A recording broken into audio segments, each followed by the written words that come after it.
We have details from last night's town council meeting on this episode of Barnstable Today. It's Friday, May 6th, 2016. I'm Sarah Mannel.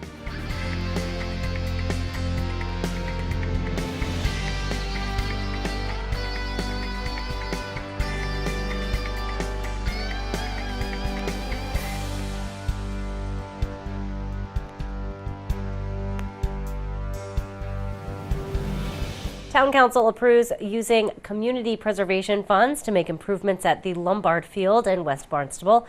Director of Public Works Dan Santos talked about the scope of the project before the vote. The Town Council appropriated capital funds in fiscal year 2014 to address the condition of the baseball field, bleachers, press box lighting, landscaping, stormwater management, and parking.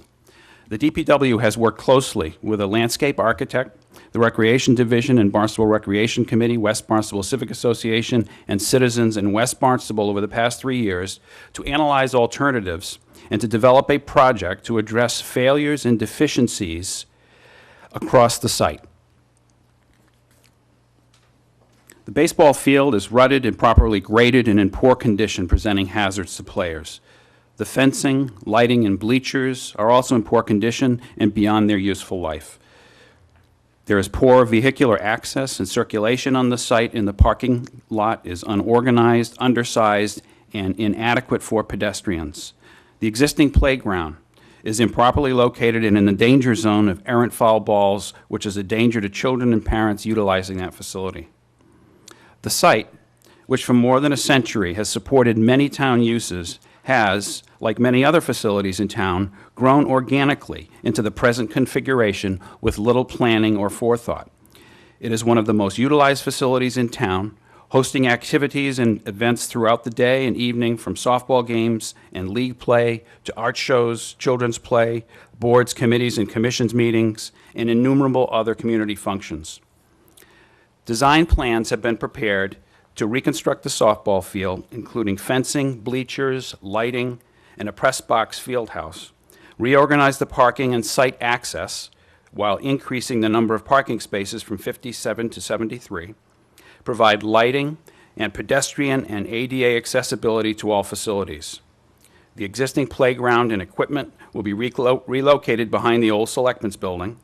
Provisions will be made for stormwater management, and the site will be landscaped. And the council unanimously approved that project.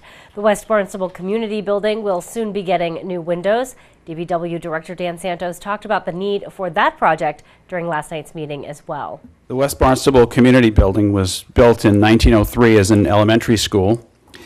The town has made significant capital investments to preserve this historic building over the past several years, including foundation drains, heating system conversion, schoolhouse lighting, floor restoration, new roof, new septic system, renovated restrooms, handicapped access restroom, paint, gutters, among many other improvements. The existing windows in the building are aluminum replacement windows. The windows have failed and no longer operate properly. Insulating seals have failed. Some windows do not close properly or completely, and many no longer lock. This project will replace all the windows with historically accurate insulated wood windows. On April 25th, the Community Preservation Committee voted to approve funding for the entire project in the amount of $158,730. The council approved that project unanimously. A town council request to delay the implementation of signage designating the South Coast bike route sparked discussion during last night's meeting. The project was approved by town council 2 years ago. Town Councilor Sarah Cushing says she would like to see the project delayed. While I agree that some organizations who have a lot more expertise in this than those of us on the dais have been consulted, I am not comfortable as an elected official making a vote on something sight unseen. I think it's irresponsible. So I will support this. It's not out of disrespect for those who put a lot of hours in. That's it. I think it's irresponsible to vote on something sight unseen. So if that was a fault of our staff not getting us the information in advance or getting the information in front of Civic Association, so be it. But that's why I will be supporting this tonight. Town Councilor Fred Chirigotis disagreed, saying the council already voted on the plan 2 years ago. I don't think, and to follow up with what one of the council's concerns is that not comfortable voting on something, we're not voting on anything. It's already been approved, it's already been ordered by the town council. The town manager went forward, they did the design is ready. This is a resolve to request the town manager to postpone. I don't believe we need to do that. I think we could talk to the town manager, we can meet with the town manager. I couldn't support this, but if you want to talk to the town manager that we want to see the design before we do anything further, the order has already been made. The council has already made its vote. We've already ordered the town manager to do something. They've come up with a plan. You may say, look, before you go forward, we want to see it, but I don't see that we need to do a resolve to request to postpone. You know, it has no teeth. We have no ability to enforce that. Why don't we just ask a gentleman's agreement? We talk to the town manager. We can look at this. I can't support this. Ultimately, the council voted 7-5 to request that the town manager delay the implementation of the South Coast bike route signage. Legally, the town manager is not bound to adhere to the council's request. The town of Barnstable is one step closer to hiring a consultant to coordinate outreach functions for the homeless. The Lyndon Paul LaRusso Charitable Foundation will help the effort with a $50,000 grant. Assistant Town Manager Mark Ells talked about the need for that position during last night's meeting. We looked at the Main Street Initiative, which was an effort to bring together the outreach workers and the agencies to focus them on the people in need and to be able to move them in a positive direction. There were resources at that time dedicated to coordinating that effort and bringing those agencies together to achieve that, and they were successful. Those resources aren't there in their entirety anymore. It's been done in a more fragmented way, though there has been an effort, but it has not been as effective. This committee has focused on how to make that work. And as we progressed closer and closer to the spring, knowing that we will see again an influx into this area, we felt strongly that we needed to move this along, to expedite this. Historically, the town hasn't had funding dedicated to this, nor have we sought a specific grant to support this effort.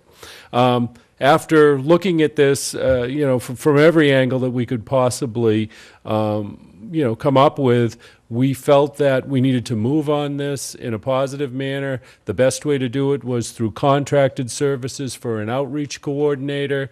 We began to, and in your package, as you have time to look through that, we began to talk about what qualifications we would be looking for, what sort of outcomes we would be looking for, and most importantly, as we move forward, the sorts of deliverables that we will expect if we're going to begin to invest resources, ours or resources that we're able to obtain, and direct them toward this so that we reach our objectives.